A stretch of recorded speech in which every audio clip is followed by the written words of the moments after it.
Last week, I made a video about my greatest desire in parenting. You can check out that video for a little bit more information and explanation on what I mean by that. But essentially, my greatest desire in parenting is to lead with realness and authenticity.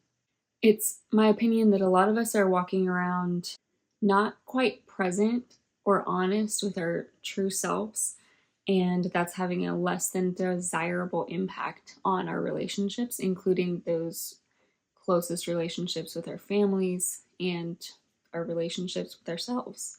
When I was a little girl, my favorite place to play was in this clump of trees in our back pasture. It was mostly cedar trees, and I imagine my dad had cleared it out because it wasn't super brushy or anything. Like, some of the trees had been cut, so there was like a series of stumps in one part of this clump of trees. And I spent most of my time playing, like, making that clump of trees like my home. I remember like setting up a kitchen, and I cooked and I organized things and I took care of babies. I'm pretty sure I made some pretty primitive slingshots and bows for hunting. I made chairs and maybe even had like chairs like on the stumps, and maybe even had an actual hammock out there at one point just for relaxing. And then I know I got a zip line, like a DIY zip line one year for my birthday or Christmas that we set up in the trees out there just for fun. I feel like I'm not so different now than that little girl. My aspirations and my day-to-day feel pretty similar. I think what I'm grasping for now in adulthood is something in response to some things in our culture which seem to be very normal but just don't sit right in my being. They contrast so sharply with that world that felt so natural to me as a child that I continue to reach back for. So what does this have to do with parenting? Really just like almost everything that I've saved from Spadefoot Nursery.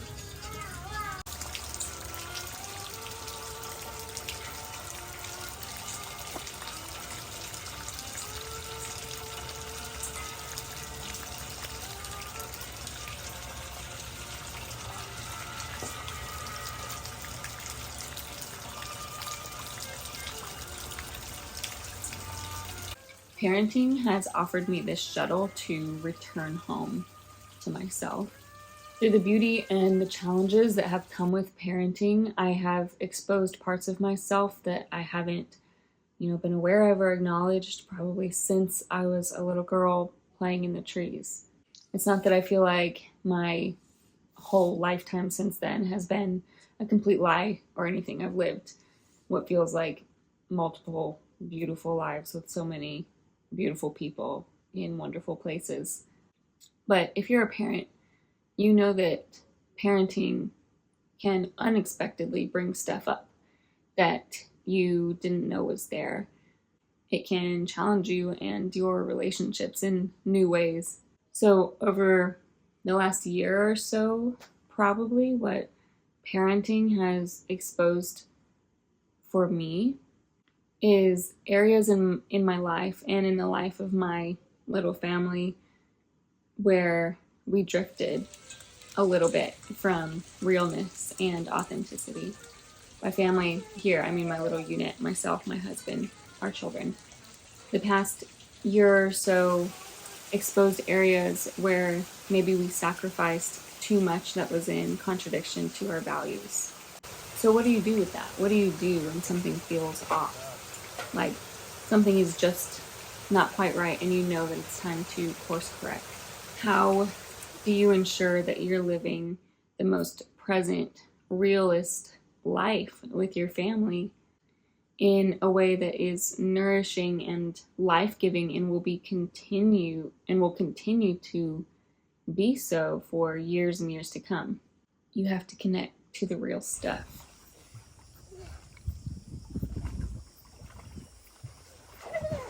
This sounds so simple, but in my experience, it's been a not yet over process of intense individuation.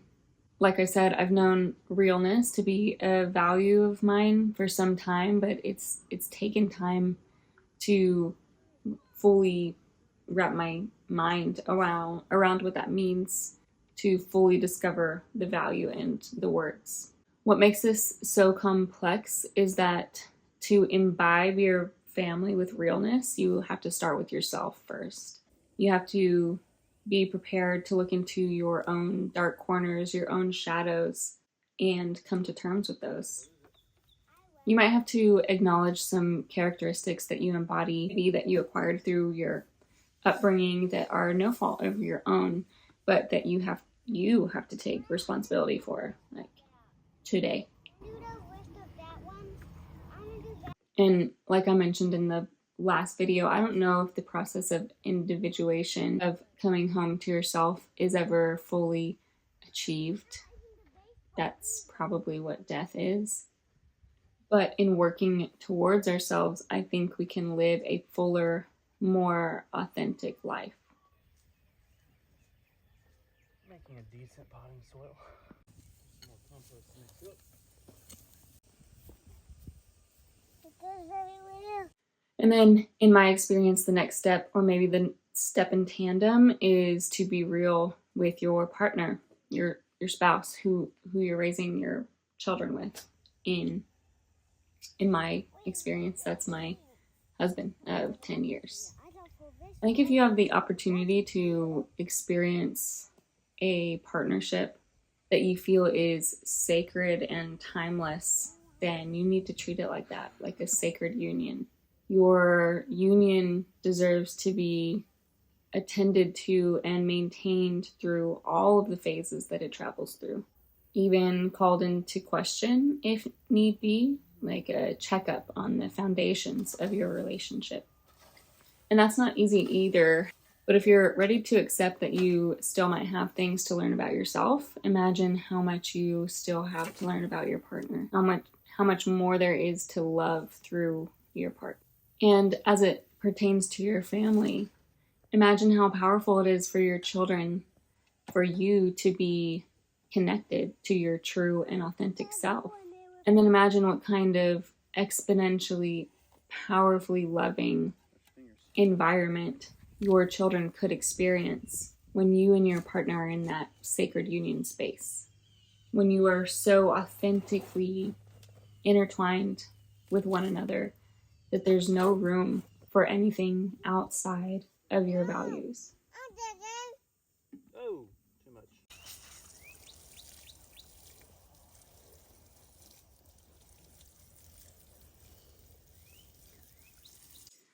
So finally, what does it look like to directly infuse realness with our kids? I think to start, we have to respect them as the fully human miracles that they are. Life is miraculous, life is sacred, not in the way that we think life should look, just in the way that it is. Our children have innate personalities and preferences. We can show them aspects of our society that we think are important and lead by example if we wish. But we should also allow them to be shy or loud or angry or curious because they are life. They are sacred life showing up as new arrivals to this planet. So while acknowledging that you have been entrusted with and are responsible for this beautiful sacred life form, we can also examine where we're employing what I believe Ayn Rand calls the operating system of control. Where are we trying to control our kids? Out of fear, out of alignment with culture or family standard? Where are we trying to control our kids when we could be respecting them and honoring them as precious little people? You're the parent. This is your family. All of these thoughts and questions are seriously just that.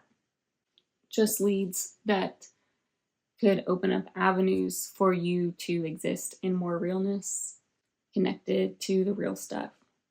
Thank you so much for taking your time to watch this video. As always, I'd love to hear from you and would love to discuss anything with you in the comments.